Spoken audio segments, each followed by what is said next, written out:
Boas noites. No os imagináis las ganas que tenía de intervenir aquí hoy por muchas razones. Gracias en primer lugar por permitirme dirigirme a vosotros en mi lengua. Es impresionante siempre en Portugal vuestra capacidad de entender, de hablar, de escuchar en diferentes lenguas. Ojalá en España tuviéramos esa capacidad.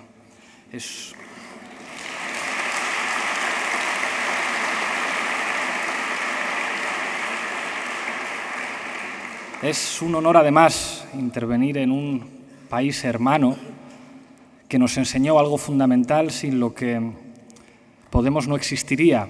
Nosotros, en nuestro país, hemos tenido mucha dificultad para encontrar símbolos, para encontrar canciones, para encontrar esas frases que sirven para sintetizar un sentimiento, esas frases que sirven para sintetizar un movimiento, para sintetizar en última instancia lo que da miedo a los poderosos, o povo é que máis ordena.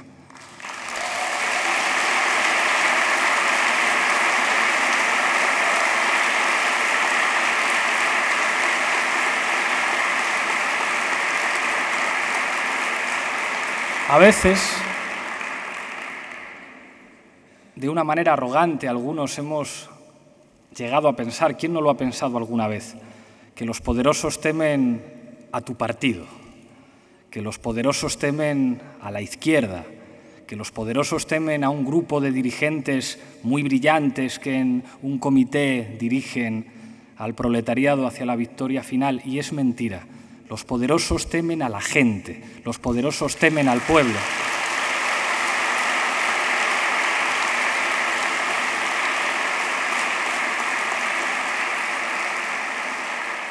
Hoy he venido a contaros dos secretos. El primero de estos secretos es que me ha costado unos cuantos insultos estar aquí, precisamente porque he venido a Portugal. Ha habido una televisión y algunos medios de comunicación que han dicho que no doy la cara, que no me atrevo a ir a una entrevista porque he suspendido una entrevista que previamente había dicho que iba a hacer. Ayer tuvimos una de las primeras reuniones de la Mesa Ciudadana de Podemos y los compañeros me llamaron la atención. Me dijeron, desde que terminamos nuestra asamblea, Pablo, que la terminamos el sábado, el domingo diste una entrevista en el programa de máxima audiencia. Esa misma tarde diste una entrevista al director de un documental. Al día siguiente, por la mañana, diste una entrevista en la radio de más audiencia. Después, desde Italia, te entrevistaron 2 periódicos y 2 televisiones. En Portugal te van a entrevistar 2 periódicos y 2 televisiones. Y te piden que el sábado hagas una entrevista más. Pues si te quieres ir a Portugal el viernes, la entrevista del sábado hay que suspenderla. Que me perdone Telecinco, prefería estar en Portugal con vosotros.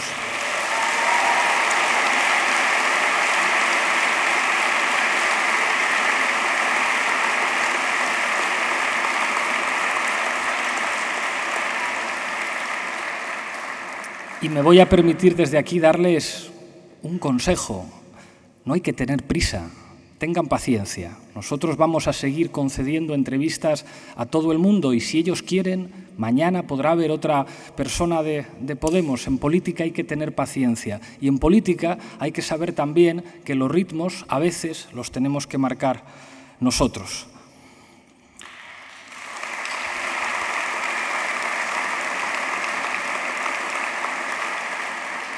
Últimamente en mi país hay algunos que están muy nerviosos. Nos insultan, mienten, difaman, porque tratan de decir en última instancia que somos como ellos. Les revienta que somos diferentes. Hay detectives privados que nos vigilan. Hay muchísimos periodistas, algunos con contratos enormemente precarios, que están trabajando exclusivamente investigándonos a ver si pueden encontrar algo que nos haga daño. Y lo sabemos porque muchos de esos periodistas simpatizan con Podemos y nos escriben diciendo: mi jefe me ha dado la orden de que busquen la basura, que busquen en cualquier lugar. A todos esos les decimos, a los que gritan, a los que insultan, a los que difaman, a los que manipulan: gracias por demostrarnos el miedo que tienen, porque eso demuestra que vamos a ganar.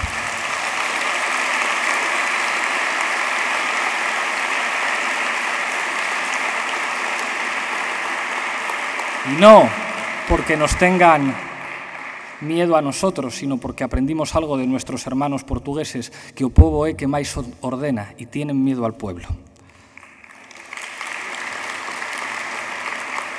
El segundo secreto de esta noche os va a interesar mucho más. Así que estamos entre amigos y no nos escucha nadie. Hay una cosa que nos preguntan mucho: ¿cómo lo habéis hecho? ¿Cómo es posible que hace 9 meses no existierais, en las elecciones europeas tengáis 5 diputados y ahora en las encuestas aparezcáis como primera fuerza política en intención de voto en España? ¿Cuál es la poción mágica? Esto es como Asterix y Obelix contra los romanos. ¿Cómo se hace esa poción mágica para conseguir eso? Yo ahora podría decir, no la tengo, no hay poción mágica, es imposible, la realidad española es completamente distinta al resto de realidades europeas, no hay poción mágica. Si fuera a decir eso, no me habría enemistado con Telecinco para venir aquí. Os voy a contar esta noche en secreto, pero no se lo podéis contar a nadie, cuál es el secreto de la poción mágica, cuál es el secreto de Podemos. Que lo podríamos resumir en 5 ingredientes para hacer esta poción, esta receta. El primero, hay que acabar con el pesimismo. Yo no sé cómo se traduce al portugués una palabra que en español es muy concreta, que no es pesimismo, que es ser un cenizo. Ser un cenizo, sé que hay españoles por aquí que se ríen, es ser muy pesimista. En la izquierda hemos padecido a los cenizos, a los pesimistas, que a veces incluso querían armarse de ciencia para explicar su pesimismo. No hay condiciones objetivas. Pues si no hay condiciones objetivas, entonces no hay condiciones objetivas. La situación no está lo suficientemente madura, camaradas. Bueno, pues nada, si la situación no está lo suficiente madura, no hay conciencia de clase suficiente en nuestro país. La televisión ha convertido a la gente en idiotas, así que no se puede. Pues bien, el primer ingrediente de la poción mágica es recuperar la ilusión. Los partidos hay que salir a ganarlos.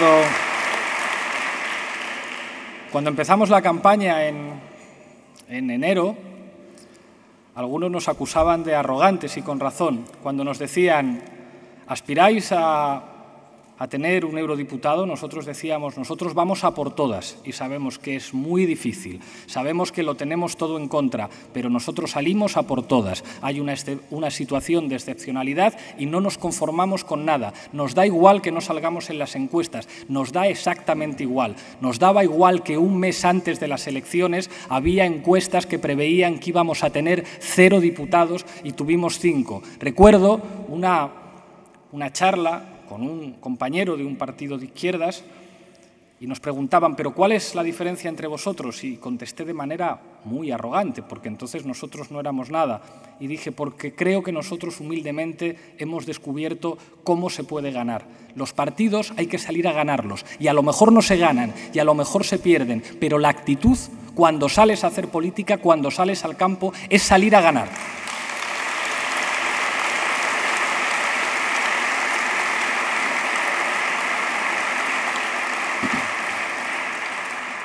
El segundo ingrediente, hay que ser laicos. ¿Y qué quiere decir ser laicos? Ser laicos quiere decir que hay que entender que la izquierda no puede ser una religión. No puede ser una religión con sus curas,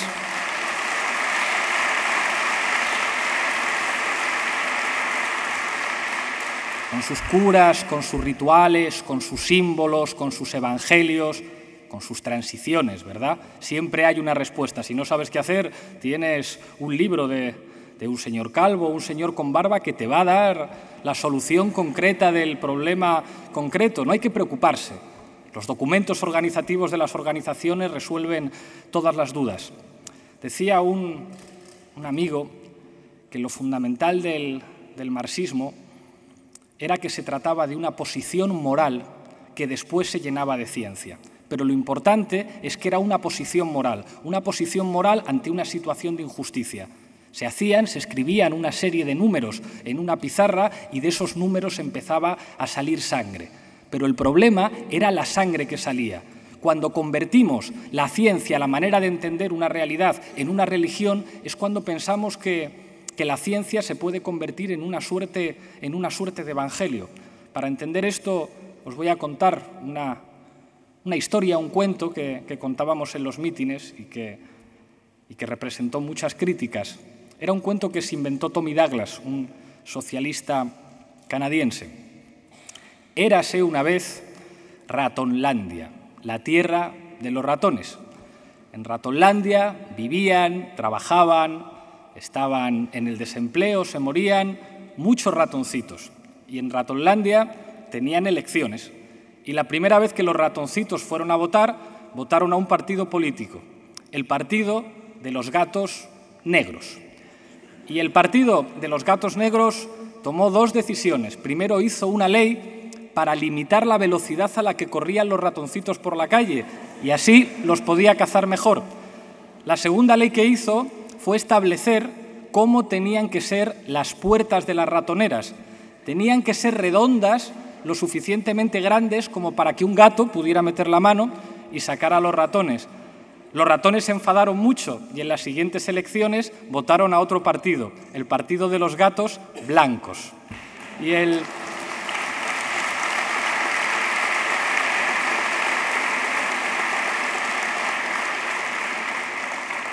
el Partido de los Gatos Blancos dijo: ¿cuál es el problema principal que tienen los ratones? Las puertas de las ratoneras, que son redondas, hay que hacerlas cuadradas. Y las hicieron cuadradas, pero todavía más grandes que las otras. Entonces ya cabían las dos manos de los gatos para sacar a los ratones. Total que al final se presentó otro partido político de unos gatos que eran mitad blancos y mitad negros. Y tampoco solucionaron los problemas de los ratones. Y después se presentó un partido de gatos de color rosa. Y resulta que tampoco solucionaron los problemas de los ratones. Porque era imposible, porque eran gatos, porque ningún partido político de gatos va a solucionar los problemas de los ratones.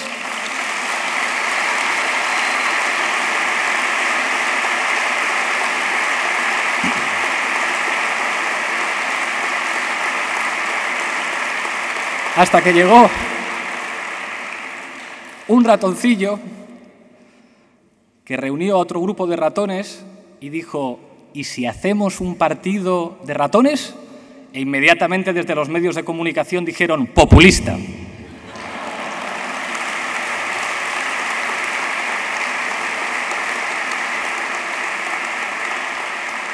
Y claro, a algunos compañeros esta historia no les gustaba. Compañero, está reduciendo la realidad. Es verdad que estamos simplificando la realidad contando esta historia, como cualquier historia que se cuenta, como cualquier ejemplo que se pone. A lo mejor esta historia nos sirve para entender a Luis Althusser o a Nikos Poulanchas, pero esta historia sirve para decirle a cualquier portugués, a cualquier español, a cualquier griego, a cualquier irlandés: ¿sabéis qué es lo que era Durão Barroso? Un gato. ¿Sabéis lo que es Juncker? Un gato.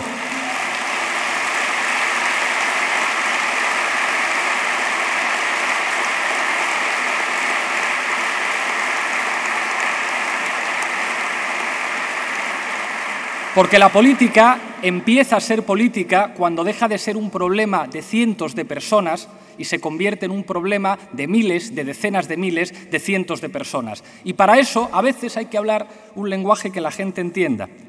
El tercer ingrediente de la poción mágica de Podemos tiene que ver con una situación muy particular, una situación de crisis económica que se produce a partir del año 2007 o 2008 como consecuencia de lo que muchos economistas nos han explicado como una crisis cíclica del capitalismo que, en el caso de lo que ocurre en 2008 con la quiebra de Lehman Brothers, con el crack, se convierte en una crisis financiera de dimensiones inauditas. Tan grande era esa crisis que incluso algunos, como Nicolás Sarkozy, decían: hay que refundar el capitalismo, hemos dado demasiado poder a las finanzas. Esa crisis económica provoca crisis política. políticas. ¿Y qué quiere decir que hay una crisis política? Que estamos en el momento político de la audacia. El momento político de la audacia es un momento muy difícil. Es el momento en el que podemos diferenciar a los burócratas de los revolucionarios. Lo que diferencia a un revolucionario de un burócrata en un momento de crisis es que el revolucionario es capaz de ver en ese momento una situación en la que puede mirar a la gente y decirles: ¿veis esos de ahí? Esos son vuestros enemigos, esos son los enemigos del pueblo. Y ese es un momento de audacia política.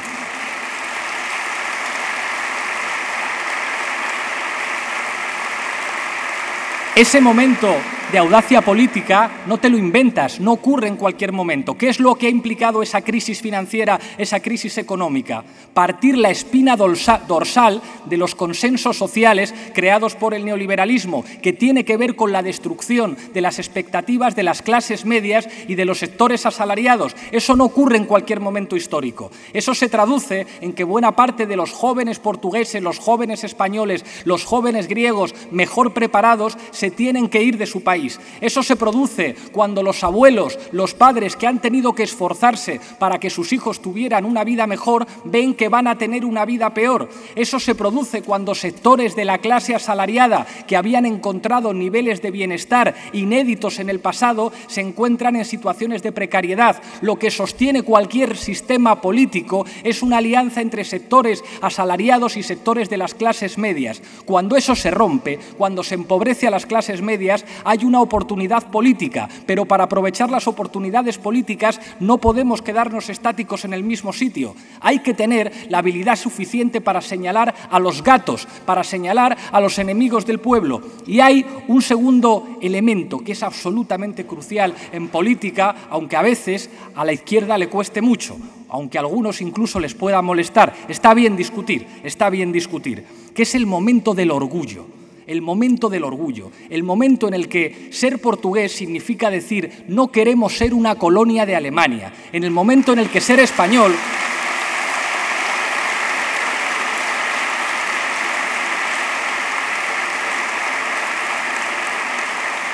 significa decir: no queremos que nuestros jóvenes tengan que aspirar a servirles copas, a servirles cafés a los turistas ricos del norte. Y ese es un sentimiento mayoritario. Puede ser un sentimiento no sofisticado. Es como si en un partido de fútbol en el que está jugando Portugal contra Alemania, Cristiano Ronaldo mete un gol. Ese gol significa un grito además de sana revancha, convertir ese grito en política, convertir ese grito en gente que está diciendo: nuestra dignidad, nuestro orgullo como país es tener derechos sociales, es tener derechos civiles, es poder llevar a tu hijo a una escuela, es poder llevar a tu abuelo a un hospital, es que si tu madre está muy mayor, el Estado debe pagar a una persona para que se ocupe de esa persona. Ese es el orgullo de ser de mi país, y no va a venir ningún poder financiero internacional, ningún banco, ninguna agencia de calificación a robármelo, porque estoy orgulloso de ser del sur, de ser portugués, de ser español, de ser griego.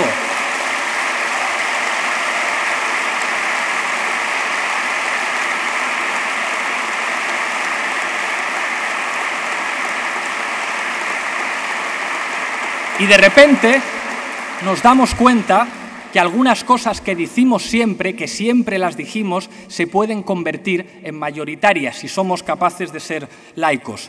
Cuarto ingrediente: hay que romper el tablero. Y yo sé que romper el tablero político es muy incómodo. A nosotros nos preguntan: ¿pero vosotros no sois de izquierdas ni de derechas? Es como: pues claro que yo soy de izquierdas.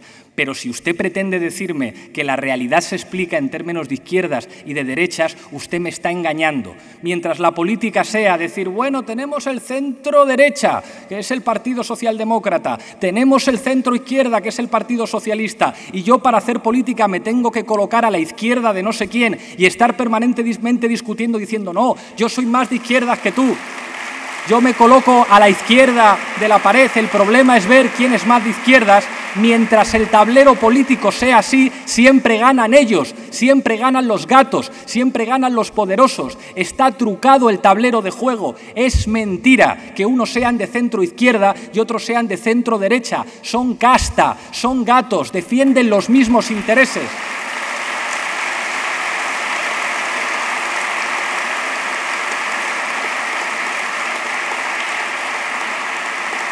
Y es en ese momento cuando hay que decir: el tablero político es otro, es diferente. La realidad política se entiende haciendo una separación de los que estamos del lado de la democracia, y la democracia es defender los derechos sociales, los derechos civiles y la soberanía, y los que están del lado de las élites, los que están del lado de los bancos, los que están del lado del totalitarismo de mercado. Y entonces, cuando el tablero político separa a los de arriba y a los de abajo, a los gatos y a los ratones, a la oligarquía y a la mayoría social, entonces el cambio es posible, porque nosotros no queremos el cambio para imponer una bandera de un color a nadie, para imponer nuestro lenguaje, para imponer nuestros símbolos o nuestras camisetas. Queremos el cambio para que todo el mundo tenga educación, para que todo el mundo tenga sanidad, para que todo el mundo tenga derechos sociales.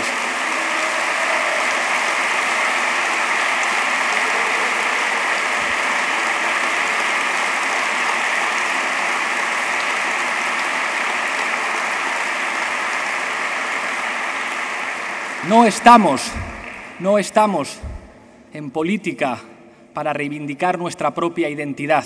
Estamos en política para que la gente viva mejor, para que haya un mundo más decente. Estamos en política desde una posición moral que siente repugnancia ante la desigualdad, que siente repugnancia ante el hecho de que haya gente que no pueda llenar su nevera, que siente repugnancia ante el hecho de que hay unas élites políticas que cada vez viven mejor a costa de la mayor parte de la gente.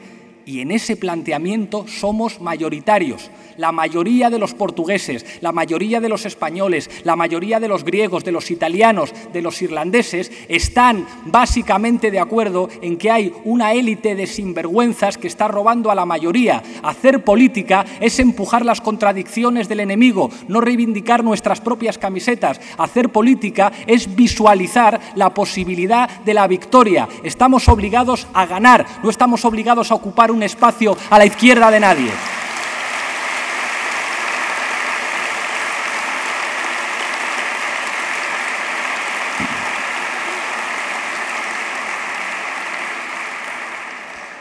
Quinto ingrediente de nuestra poción mágica: la empatía. La empatía. Y en esto podemos ganar muchas cosas. Es verdad que las élites económicas, que la casta política es fea. Son feos, feos. Cuando les ves con sus chaquetas y sus corbatas, sus coches oficiales, viajando en business, su discurso sectario, su defensa del totalitarismo de mercado, sus gestos, sus caras, su arrogancia, son feos. A la gente no le gustan, a la gente no le gustan. Preguntad por la calle qué es lo que opinan de los políticos en general, qué es lo que opinan de los que están en la pirámide, en el ático del sistema de mando político. Eso ya lo tenemos. Son gente fea, son gente que no escucha, son gente que no sabe hablar. Pero a veces nosotros somos tristes también. Hablamos un lenguaje extraño, hablamos un lenguaje críptico. Le contamos a la gente: ¿qué tal el Congreso? Bueno, pues en este Congreso estaban los trotskistas, estaban los maoístas, estaban los marxistas-leninistas. Una cosa interesantísima para que la gente te entienda. A mí a veces me preguntan: ¿pero por qué habéis tenido en Europa tanto feeling con el bloco? Y yo siempre digo: por Marisa, porque es una persona normal, es empática, sonríe.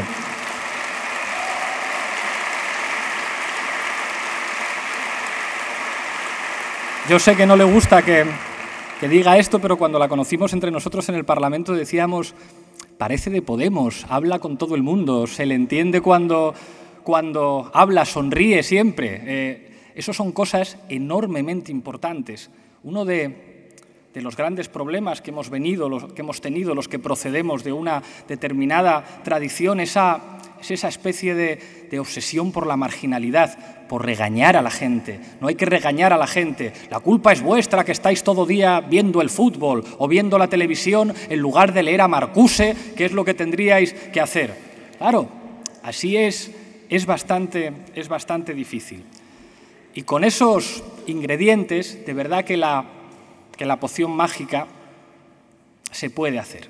Yo sé que eso tiene muchas dificultades. Yo sé que estáis preocupados porque los últimos resultados del del bloco no han sido todo lo buenos que merecíais. Yo sé que estáis en una situación difícil, pero a veces las situaciones difíciles son las situaciones ideales. Hay un refrán castellano muy cruel que dice: no hay mal que por bien no venga. Y a veces de verdad que eso ocurre. A veces los momentos de debilidad son momentos ideales para ensayar, para probar lo que otros no se atreverían a probar. ¿Sabéis cuál ha sido uno de los problemas históricos fundamentales de la izquierda? Que eran conservadores de izquierdas.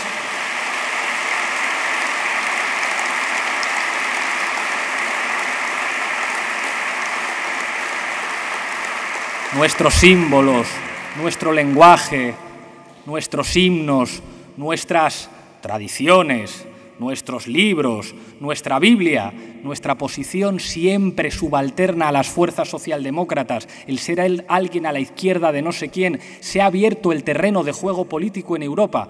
Y que esté abierto no quiere decir que nos tenga por qué ir bien necesariamente a nosotros. Juegan muchos más actores. Pero ¿qué es lo que significa el éxito de la extrema derecha racista en Francia?